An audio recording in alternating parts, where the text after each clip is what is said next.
Hello friends, this is Gaurav Lath big bull coach. जारी रखते हैं हमारा डेली सीरीज़, आपका मार्केट का डेली डोज। आज के लिए यानी 3 जुलाई 2026 के लिए, दैट इज़ द 3 जुलाई 2026 फ्राइडे। माफ़ी चाहूँगा, मैं अभी पिछले 4 सेशन से डेली सीरीज़ नहीं कर पाया because I was busy with some family functions and family engagements. And उसके अलावा देखिए, मार्केट भी एक्सपायरी के पास था, नो डाउट, बट कुछ मार्केट ज़्यादा कुछ कर भी नहीं पा रहा था। अगर आप निफ्टी को देखें तो 24,000 के आसपास ट्रैप था। हाँ, अगर कहीं कुछ हो रहा था तो स्मॉल कैप्स में लगातार तेज़ी आ रही थी, पर मेन मार्केट जो था वो ट्रैप था 24,000 के आसपास ही। इसीलिए मुझे भी कोई एंथुजियाज्म नहीं आ रहा था। बेटर है अगर मार्केट कुछ करे तब कुछ बताएं। फाइनली अगर आप देखें तो मार्केट जो है आज 24,200 के ऊपर गया। तो पहले निफ्टी का क्लोजिंग ले लेते हैं। निफ्टी आज जो है 95 पॉइंट्स बढ़कर 24,271 पर बंद हुआ। That is Nifty close 95 points up, closing at 24,271। And bank Nifty की बात करें तो वो 93 पॉइंट्स गिरकर 57,939 पर बंद हुआ। That is it close down 93 points, closing at 57,939। देखिए, निफ्टी तो खुला था तेज़ी के साथ ऑलमोस्ट, अगर आप देखें 130 से 150 पॉइंट्स की तेज़ी के साथ। गिफ्ट निफ्टी वो इंडिकेट कर ही रहा था सुबह से। देखिए, डाउ जोन्स तो कल एकदम अच्छा बंद हुआ था। Dow Jones closed up almost 600 points, 1% ज़्यादा बढ़ के बंद हुआ था। और उसके अलावा यूएस मार्केट की तरफ से तो क्यूज़ अच्छे थे ही। और उसके अलावा कल न्यूज़ आया था कि एच सी एल टेक को यूरोप की तरफ से एक मेजर ऑर्डर विन हुआ है। $1 अरब का एक मेजर ऑर्डर मिला एच सी एल टेक को, तो उसके कारण आईटी सेक्टर में थोड़ा सा अच्छा रुझान था। ऑलरेडी कल आईटी सेक्टर में तो तेज़ी थी, इन्फोसिस टी सी एस, इस सब में ले वाली थी। पर आज सुबह को, आज एच सी एल टेक में सुबह से ही ले वाली थी। The stock was already up 3.5% in opening session, तो उसके कारण भी निफ्टी को कहीं ना कहीं एक पुश मिल रहा था।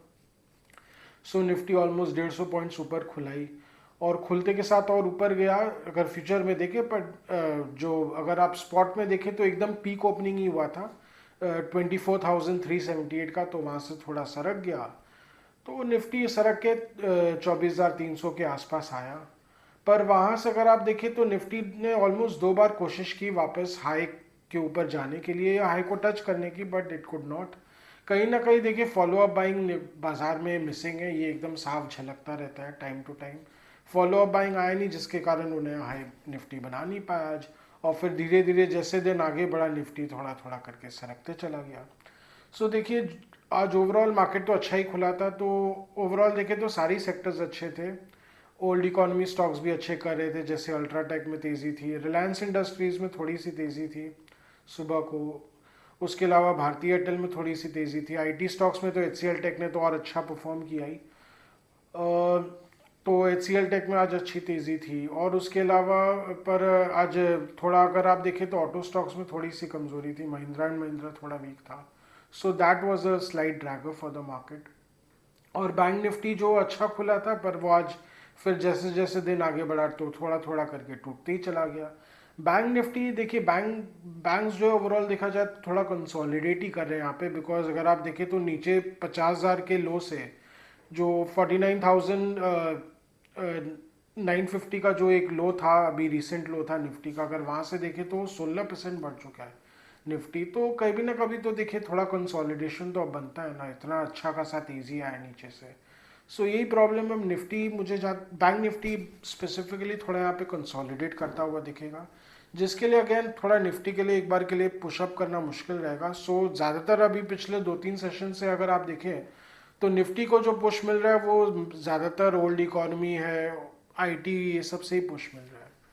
और उसके अलावा बाकी देखिए, फार्मा स्टॉक्स में आज थोड़ी तेज़ी थी आज, no doubt. Sun Pharma and Doctor Reddy's both हुआ फाइनली। अभी तक तो देखिए मिड कैप फार्मा ही ठीक ठाक कर रहा था, पर फाइनली अब लग रहा है कि जो लार्ज कैप फार्मा स्टॉक्स है या जो फ्रंटलाइन फार्मा स्टॉक्स है, like Sun Pharma and Doctor Reddy's, ये लगता है आगे, मुझे जहाँ तक लग रहा है अभी और अच्छा करेंगे। इनमें अब ढंग से अब लेवाली आ रही है, they are now joining the market streak. अभी और गेन करना चाहिए। हाँ, ये इनमें जो गेन्स रहेगा थोड़ा सा देखिए, कोई बहुत कंसिस्टेंट गेन्स नहीं रहेंगे, कोई दिन अच्छा बढ़ेंगे, कोई दिन हो सकता है एक बार थोड़ा सा गिर जाएंगे, जिसको बोलते हैं ना रिस्क रिस्क ही बढ़ेंगे, because these are fully valued stocks. इसमें बहुत कोई मोट नहीं है कि आप एकदम से ग्रैब करके एक तरफा लेते चले जाओ, ऐसा कुछ इन स्टॉक्स में है नहीं। सो यही है आपका 2 स्टेप्स अप 1 स्टेप डाउन और 3 स्टेप्स अप 2 स्टेप्स डाउन, यही सिनेरियो रहेगा ये सब स्टॉक्स में। और ओवरऑल देखा जाए तो निफ्टी में भी ऐसा ही सिनेरियो चल रहा है। सो जैसे जैसे दिन आगे बढ़ा निफ्टी थोड़ा थोड़ा करके करेक्ट करते गया, पर हाँ फुल करेक्शन नहीं आया। सो ये कहीं ना कहीं एक स्ट्रेंथ भी झलकाता है कि मार्केट में उतना भी सेलिंग प्रेशर नहीं है। हाँ ऊपर के लेवल्स में प्रॉफिट टेकिंग ज़रूर आ जाते हैं, और ये कहीं ना कहीं आज का इंस्टीट्यूशनल फिगर्स देखे तो ये साफ दिख रहा है इसमें कि ऊपर के लेवल्स में डी आई एस चूँकि आज उन्होंने ऑलमोस्ट 2,500 करोड़ का माल बेचा है, सो इट इंडिकेट्स कि ऊपर के लेवल्स में वो भी प्रॉफिट टेकिंग कर रहे हैं। म्यूचुअल फंड्स की तरफ से हो सकता है थोड़ा बहुत प्रॉफिट टेकिंग किया गया हो, ये भी हो सकता है कि एल आई सी की तरफ से कुछ किया गया हो, गवर्नमेंट इंस्टीट्यूशंस की तरफ से, बिकॉज आप जानते ही 22,000 के आसपास जो उन्होंने बहुत जम के डिफेंड किया था मार्केट को, तो थोड़ा बहुत ऊपर भी वो नफ़ा खाने तो आएंगे ही ना, क्या कर सकते हैं वो भी। सो यही है ओवरऑल देखा जाए तो it is quite broad based buying. हाँ पर यही है, अगर इंस्टीट्यूशनल बाइंग अगर आगे चल के भी थोड़ा कमज़ोर रहेगा तब फिर निफ्टी का जो ये करंट अप साइकिल है उसको मेंटेन करना बहुत मुश्किल हो जाएगा। टेक्निकली देखा जाए तो निफ्टी एक बार 24,500 तक जा सकता है, फिर हो सकता है वहाँ पे फिर से एक बार बोलते हैं ना रिसेस कर जाए, एक बार रुक जाए, वो तब का तब देखा जाएगा। बाकी यूएस मार्केट तो बहुत ही स्ट्रांग है नो डाउट, हालांकि उसको इंडियन मार्केट उतना अच्छे से नहीं कर पा रहे, मैंने फॉलो अप नहीं कर पा रहे, बिकॉज देखिए इंडियन मार्केट्स के अपने प्रॉब्लम्स हैं। हालांकि देखिए रुपया थोड़ा बहुत स्टेबल तो हो गया है, लेकिन 95 के आसपास है, तो अगर रुपया 95 के आसपास स्टेबल रहेगा तो as it is Indian equity markets के लिए बहुत अच्छा रहेगा।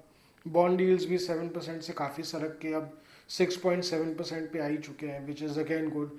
ये बेसिकली देखिए जब से गवर्नमेंट ने विथ होल्डिंग टैक्स हटाया है फॉरेन इन्वेस्टर्स के लिए, तब से ही उनकी तरफ से फ्लो आया है, पर इससे क्या मार्केट में अब लिक्विडिटी बढ़ेगी, so this is again good.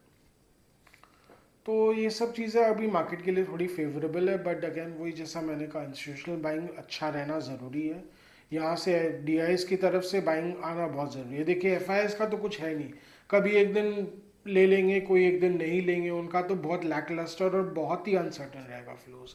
उनकी तरफ से अनकंसिस्टेंट फ्लोज आना बहुत मुश्किल है, बिकॉज देखिए जो एफ 22,000 तक भी बेचने को तैयार थे, अब वो आप कैसे एक्सपेक्ट कर सकते कि 24,000 में आके लेंगे। और 24,000 से अगर मार्केट निफ्टी जो है 25,000 26,000 तक आ जाएगा तो आप उनसे तो और ही एक्सपेक्ट मत कीजिए। क्यों? क्योंकि वो तो दिन भर वैल्यूएशन का ही रोना रोते रहते हैं, तो वही वाली बात है। तो उनसे तो आप नहीं एक्सपेक्ट कर सकते। हाँ ये है कि डी की तरफ से बाइंग तो आना ही पड़ेगा। पीएमएस की तरफ से आ सकता है काफ़ी हद तक। देखिए जो पी स्मॉल कैप्स में आप तेज़ी देख रहे हैं, ये पीएमएस बाइंग ड्रिवन है, no doubt about it. Mid caps उतना नहीं अच्छा कर पा रहे। मिड कैप 100 अगर आप देखें तो कंसोलिडेट कर रहा है पिछले 6-7 सेशन से, उसमें भी अगर देखें आगे चल के ब्रेकआउट आना चाहिए, बट अगेन उसमें भी ब्रेकआउट आने में मुझे लगता है अभी थोड़ा टाइम है। बाकी स्मॉल कैप तो बहुत अच्छा कर रहा है, इसमें कोई डाउट नहीं है। मार्केट अभी ऐसे ही रहेगा, जैसे कि मैंने कहा निफ्टी एक बार 24,500 तक जा सकता है, बट वो जब जाएगा तब फिर देखा जाएगा कि और कितना आगे जा सकता है। उसके आगे तो देखिए बोलना एक बार के लिए थोड़ा मुश्किल है कि कितना आगे जा सकता है, बिकॉज मार्केट का कोई भरोसा ही नहीं रहता है। कब लेवाली चालू होती है, कब एकदम से रुक जाती है, फिर निफ्टी एकदम से सो जाता है। आप देख ही लीजिए 24,000 के आसपास कितना निफ्टी ने काफ़ी दिन बिताए। उसके पहले अगर आप देखें तो 23,000 से लेके 23,500 के लेवल्स के आसपास निफ्टी ने काफ़ी टाइम पास किया। तो निफ्टी का जो अभी इनहेरेंट टेंडेंसी हो गया टाइम पास करने का, उसके लिए क्या है ना, आप बहुत ज़्यादा बड़ा व्यू नहीं ले सकते, बिकॉज अगेन जियोपॉलिटिकल रैमिफिकेशंस भी रहते हैं, रिस्क रहते हैं।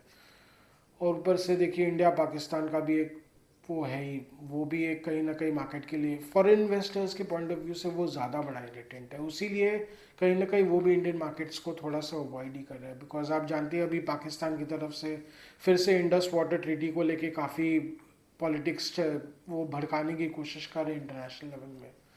ठीक है, वो सब कुछ ना कुछ तो चलते रहेगा। सो वही मार्केट में जो भी है अभी जिसको बोलते हैं ना कॉशियस बुलिशनेस है, पर बहुत कॉशन के साथ है, एकदम फूक फूक के, बिकॉज बोलते हैं ना छाछ का जला बोलते हैं भी, सॉरी दूध का जला वो छाछ भी फूक फूक के पीता है। सो कहावत है ना, तो वही वाली बात है।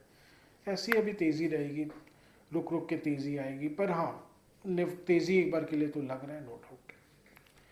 सो आज का हमारा डेली व्लॉग यहीं तक रखते हैं। आशा करें कि आपको हमारी डेली व्लॉग्स अच्छी लग रही हो। Do like, share and subscribe to our channel, do hit the bell icon for regular update on our videos.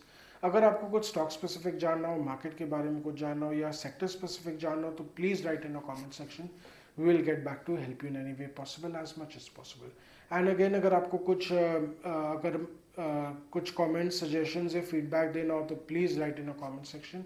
Your comments, suggestions and feedbacks are valuable for us. So आज के लिए thank you.